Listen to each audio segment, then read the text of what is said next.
Bonjour à tous. Alors on se retrouve aujourd'hui afin de parler d'un dernier film qui vient de sortir, qui s'appelle Friend Request, qui a été réalisé par Simon Verhoeven, un réalisateur qui nous vient tout droit du pays de la Kartoffel, et qui a eu l'idée ou le bon goût, je ne saurais dire, de s'attaquer à l'ami ou l'ennemi de notre société. Je veux bien sûr parler du réseau social, et en particulier Facebook même, s'il n'est pas vraiment, il n'est pas vraiment employé comme tel dans le film. Alors, l'histoire de ce film, c'est en fait l'histoire de Laura, qui est étudiante en psychologie et qui va un jour accepter sur son Facebook une nouvelle arrivée dans sa classe de psycho à la fac. Et donc, cette jeune fille, bon, elle l'accepte parce que elle a un peu pitié d'elle en fait au début pour tout dire, et puis qu'elle trouve en fait les dessins et les vidéos assez fantasmagoriques qu'elle poste sur son mur, elle les trouve assez intéressantes et intrigantes, donc elle se dit qu'elle va l'accepter en amie. Du coup, cette jeune fille, pour elle, étant amie avec Laura, elle va vouloir tisser des liens irréels, justement IRL et pas irréels, vous me comprendrez? IRL, donc sur le campus en fait, donc elle va aller voir Laura, elles vont commencer un peu à se parler, etc. Et donc Laura, par pure amicalité ou par gentillesse, elle va lui répondre comme on le ferait avec n'importe qui. Sauf que cette jeune fille, elle, va vraiment le prendre à cœur, c'est-à-dire à cœur, H-A-C-K-E-R, non? Jeu de mots pourri. Et donc elle va vraiment le prendre à cœur et elle va attendre en fait derrière son ordinateur que Laura lui réponde, elle va la harceler de messages jusqu'au jour où Laura va organiser son anniversaire et ne va pas l'inviter.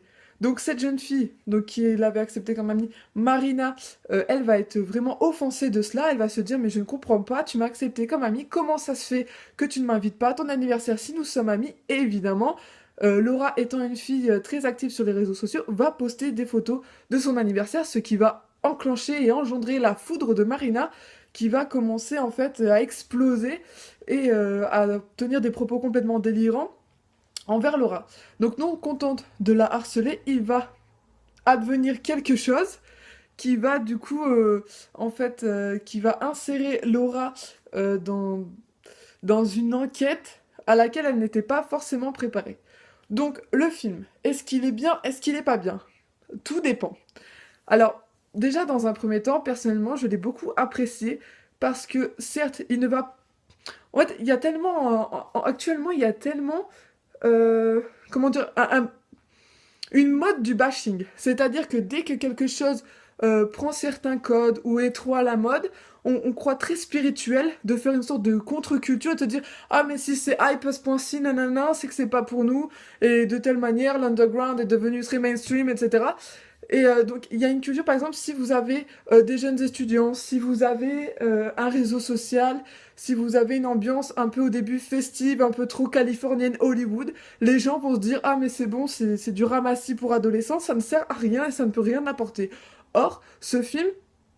Alors, le dernier point, enfin, vraiment, qu'on pourrait lui reprocher, c'est la trop grande on va dire, le trop grand pullulement de jumpscares. Bon, c'est clair que la partie horrifique du film ne tient pratiquement que sur cela. Mais au-delà de ça, je trouve qu'il y a, bon, même, comment dire, il y a quand même une ambiance qui se crée qui est assez effrayante. Parce que, vu que c'est un outil qu'on utilise au quotidien, et c'est vrai qu'on ne se rend pas forcément compte de ce que l'on publie, on se dit que, bon, certes, ça peut, voilà, si vous publiez en public, etc., ça peut justement être vu par d'autres personnes, et autres, mais on n'a pas encore bien, voilà, cette conscience au final, parce que quand on est derrière son écran, c'est vrai qu'on s'imagine pas qu'il y a d'autres personnes en face, et bon, même si aujourd'hui tout le monde est alerté, tout le monde a eu vent de nombreux, par exemple, suicides ou autres dus au harcèlement sur Internet, il y a de plus en plus de documentaires. Je trouve que la force de ce film, c'est de ne pas en avoir fait justement un documentaire et quelque chose vraiment de très sérieux au final. Le fait de l'avoir apporté par un divertissement, je trouve ça très très intéressant. Surtout que Laura, étant étudiante en psychologie, pour elle, elle va prendre ça comme un cas en fait, un cas justement à résoudre, à comprendre, et c'est ce côté un peu énigme que j'ai beaucoup aimé. Et il faut dire qu'il y a des scènes, enfin des passages qui sont horrifiques, sont très bien amenés.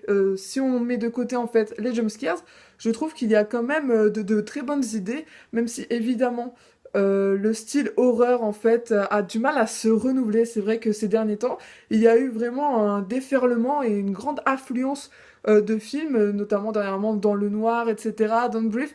Même si, justement, par exemple, Don't Breathe, je suis désolée, mais c'est un film tout à fait... c'était un film vraiment tellement oppressant en fait. On peut pas dire qu'il ne sert à rien. Je veux dire, même si c'est pas forcément beaucoup de renouvellement, il y a quand même des choses très intéressantes à prendre là-dedans. Et que sous prétexte de vouloir dénigrer absolument parce que ça parle trop de la jeunesse, c'est trop étudiant, ça fait un peu projet X par temps en temps, enfin, par certains moments où on voit bien que c'est des gens qui peuvent être frivoles et boum, un truc sérieux leur arrive. Enfin, non, c'est trop facile en fait de dénigrer un film juste pour ce qu'il paraît être. Des fois, il faut creuser un peu plus en profondeur. Et je trouve en fait la force de ce film, c'est de faire une sorte de boucle. Donc, il faut l'avoir vu pour comprendre de quelle boucle je parle. Par exemple, souvent il peut y avoir des boucles vertueuses, c'est-à-dire que vous faites une bonne action qui se répercute et il y en a une autre. Enfin, vous voyez, le fait de causer des choses qui ont des conséquences même très ultérieures. Et là, en revanche, c'est une boucle vicieuse. Et ça, je trouve que c'était très bien trouvé, que c'était pas forcément une fin à laquelle on pouvait forcément s'attendre, je suis désolée. Enfin, on peut le pressentir, mais quand même, c'est plutôt bien amené. Les personnages secondaires, en revanche, ben, font un peu trop secondaires.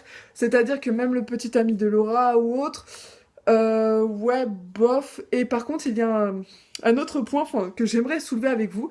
C'est-à-dire, alors, justement, parce que après, je vais faire une critique de Sully. Donc, Sully, voilà, très très bon film, on en reparlera. Euh, idem, dans Sully, et comme dans de nombreux films, que ce soit américain, anglais ou ce que vous voulez, dès que la personne fait une introspection, dès qu'elle a besoin de réfléchir à quelque chose parce qu'elle lui est arrivé un élément traumatique ou un quelconque événement, qu'elle a besoin de réfléchir, elle est sur le bord d'une rivière, en fait, du côté passage piéton, et elle court. Elle court, elle sait pas pourquoi, mais elle court. Elle réfléchit, elle est là, on voit qu'il y a de la concentration, ça mijote, ça me fait de la mélasse, là, je sais pas. Ils adorent nous mettre ça, les réalisateurs. C'est-à-dire que la personne, si elle doit prendre une décision, un film sur deux, tu peux être sûr qu'il est en train de courir au bord, je sais pas, du pont de San Francisco ou que sais-je, les gens courent. Voilà, c'est leur façon d'évacuer, je sais pas si c'est pour nous faire un appel à la purification, fais du sport pour ne pas mourir, ou je sais pas, enfin c'est trop trop bizarre. Et à chaque fois qu'il y a une introspection, vous pouvez être sûr de trouver ce genre de scène. Et là, ça ne manque pas. À chaque fois que Laura a besoin justement d'extérioriser un peu ce qui lui arrive, de réfléchir ou autre, et justement on voit qu'elle se sent poursuivie et autres, elle court. Voilà, elle a des problèmes, mais elle, c'est ce qu'elle se dit.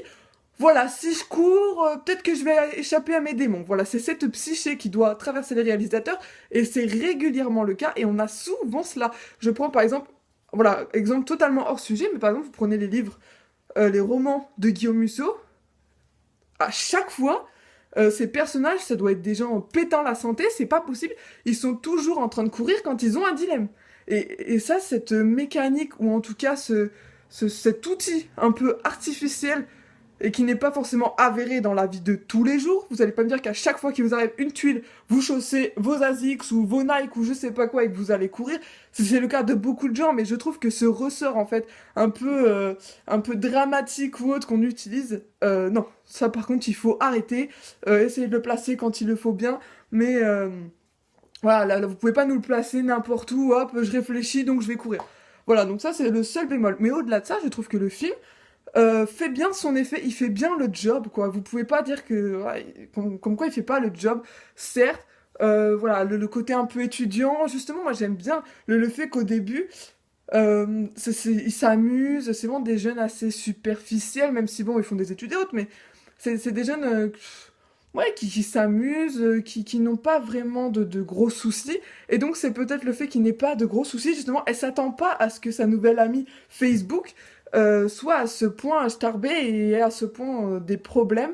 Et donc c'est également ça, comme quoi des fois on n'a pas forcément conscience que les gens qu'on a en face de nous, ils peuvent avoir de graves troubles et que les gens qui sont dans leurs ordinateurs, mais on les connaît pas. Et que quand on les accepte en amis, même si pour nous c'est pas forcément un ami au sens on se connaît depuis la maternelle, on a joué à la marelle ensemble et voilà et on s'aime trop et on va faire toutes les fêtes ensemble et jusqu'à la mort éternellement on va s'adorer.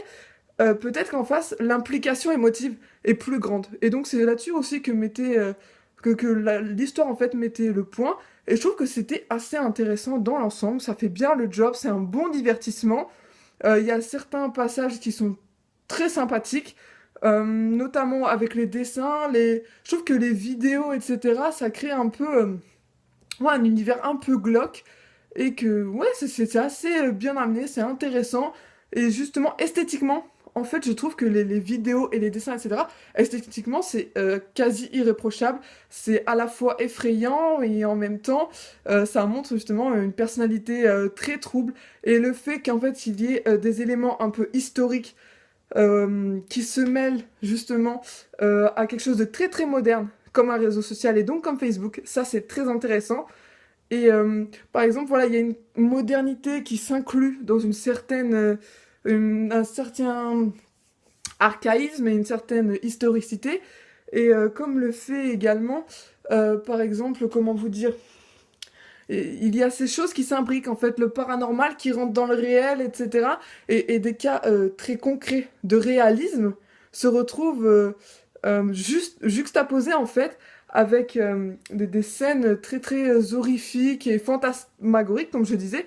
Donc ça, c'est très bien amené, on peut pas le reprocher. Donc essayez quand même de le voir, ne vous fiez pas forcément à cet a priori de se dire, voilà, c'est des étudiants à qui il arrive des petites catastrophes, par qui ça a été produit, cette bouse, les gens, ils veulent nous mettre en... Soit ils veulent nous survendre Facebook, chose que je ne comprends pas parce que Facebook a déjà été vendu à tout le monde est rivé à son écran, enfin je vois pas pourquoi ils auraient besoin de nous faire de la surenchère, et à moins que ce soit pour dénoncer. Donc voilà, il y a les deux cas de figure, donc faites-vous votre propre avis. En tout cas, je trouve que c'est un bon divertissement qui a le mérite d'exister, et voilà, c'était assez intéressant. Donc faites-vous votre propre critique, et surtout regardez des films. Ciao!